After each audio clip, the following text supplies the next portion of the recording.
여러분, 보험 가입할 때 갱신형이 나을까요? 비갱신형이 나을까요? 처음엔 갱신형이 훨씬 싸 보이죠? 그런데 몇 년 지나면 보험료가 확 오르는 거 겪어보신 분들 많으실 겁니다. 반대로 비갱신형은 처음엔 부담스럽지만 나중에 은퇴해서 소득이 없을 때는 보험료를 더 낼 필요 없이 보장만 받으면 되니까 훨씬 유리할 수 있습니다. 저는 보험업계에서 15년 동안 수천 건을 상담하면서 갱신형, 비갱신형의 각각의 장단점을 누구보다 많이 봐왔습니다. 오늘 영상에서는요, 갱신형과 비갱신형을 어떻게 구분해야 되고 어떤 상황에서 어떤 걸 선택해야 가장 현명한지 쉽게 정리해드리겠습니다.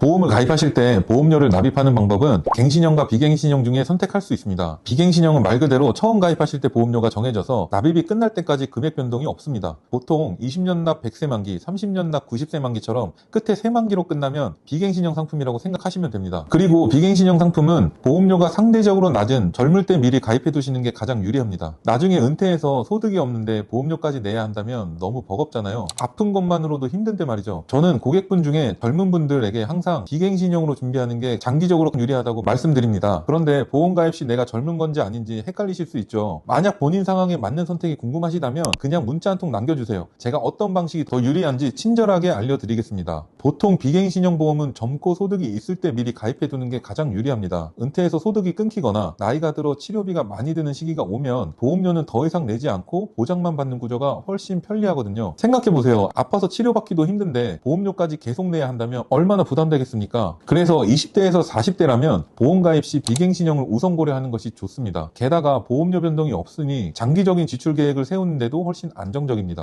갱신형은 정해진 기간마다 보험료가 오르면서 만기 때까지 계속 납입을 하게 됩니다. 보통 5년 납 5년 만기, 10년 납 10년 만기처럼 끝에 연만기로 끝나면 갱신형 상품이라고 생각하시면 됩니다. 5년 갱신이라고 치면 가입 후 5년 뒤에는 갱신이 되면서 향후 5년에 대한 보험료를 계산해서 보험료가 책정이 됩니다. 가끔 저한테 전화해서 아니 지점장님 보험료 오른 거예요? 이렇게 멱살 잡으러 오시는 분들 아직까지는 안 계시지만 충분히 오해하실 수 있어요. 사실 보험은 장기 상품이라서 총 납입 금액을 보면 대부분 비갱신형이 더 저렴하다는 게 제 경험적 결론입니다. 본인이 이미 가입한 상품이 갱신형인지 비갱신형인지조차 잘 모르시겠다? 또는 이제 가입해야 하는데 지금 내 상황에서 뭐가 좋은 건지 모르겠다? 그냥 편하게 연락 주세요. 제가 잘 확인해 드리겠습니다. 갱신형은 매번 갱신 시점에 나이와 위험률에 따라서 금액이 책정되기 때문에 보험료가 계속해서 오를 텐데 최대 100세까지 보장되는 상품이라면 100세까지 계속 납입을 하셔야 됩니다. 처음 가입 시점에는 비갱신형이 갱신형보다 비싸고 많이 내는 것 같지만 보험은 장기 상품입니다. 총 납입하시는 보험료를 생각하시면 비갱신형이 훨씬 저렴하다고 할 수 있습니다. 그래서 웬만한 경우에는 비갱신형을 우선으로 고려하셔서 가입하시는 것이 좋습니다. 하지만 갱신형이 무조건 나쁘다는 것은 아닙니다. 갱신형을 보험 가입 시 전략적으로 활용하신다면 좀 더 저렴한 금액으로 보장 내용을 채울 수 있습니다. 첫 번째는 비갱신형 상품이 잘 가입되어져 있는데 보장 금액을 늘리고 싶은 경우입니다. 이때 또다시 비갱신형 상품으로 가져가면 좋겠지만 비갱신형은 처음 보험료가 높다고 했죠. 이때 복층 설계를 통해서 늘리고 싶은 특약만 갱신 주기가 긴 갱신형으로 싸게 가져가다가 나중에 갱신돼서 보험료가 부담스러워지게 된다면 그동안 적은 금액만 납입했기 때문에 비교적 가볍게 정리할 수 있을 겁니다.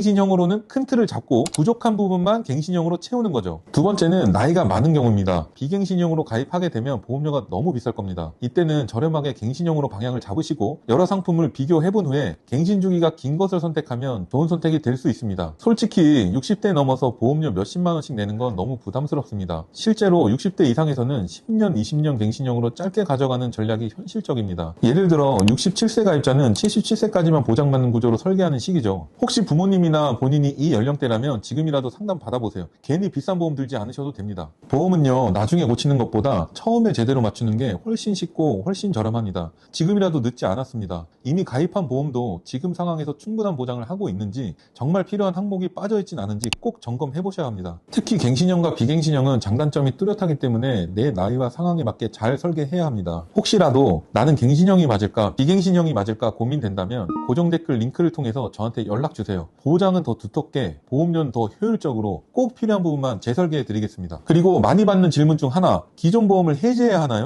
아니요, 1000원짜리 설계사에서는 기존 보험을 해지하지 않아도 됩니다. 부족한 부분만 딱 그 부분만 골라서 추가로 가입 가능하게 설계해 드립니다. 예를 들어서 진단비는 충분한데 수술비가 없다면 딱 수술비만, 표적 항암제, 로봇 수술 같은 최신 치료 항목이 빠졌다면 그것만 추가. 심지어 비갱신형으로 큰 틀을 잡아두고 부족한 보장은 갱신형으로 채우는 복층 설계도 가능합니다. 최소 가입 금액 제한 없이 꼭 필요한 것만 쏙쏙 골라내는 것. 이게 바로 저의 철학입니다. 여러분이 가입해둔 보험 지금은 괜찮아 보여도 정작 아플 땐 아무 힘도 못 쓸 수도 있습니다. 그러니까 지금 이 영상을 보신 김에 딱 한 번만 점검해보세요. 여러분 인생의 가장 힘든 순간, 가장 든든한 버팀목이 될 수 있도록 제가 도와드리겠습니다. 지금까지 1000원짜리 설계사 15년차 보험지원장 이재인이었습니다. 본 광고는 광고 심의 기준을 준수하였으며 유효기간은 심의일로부터 1년입니다.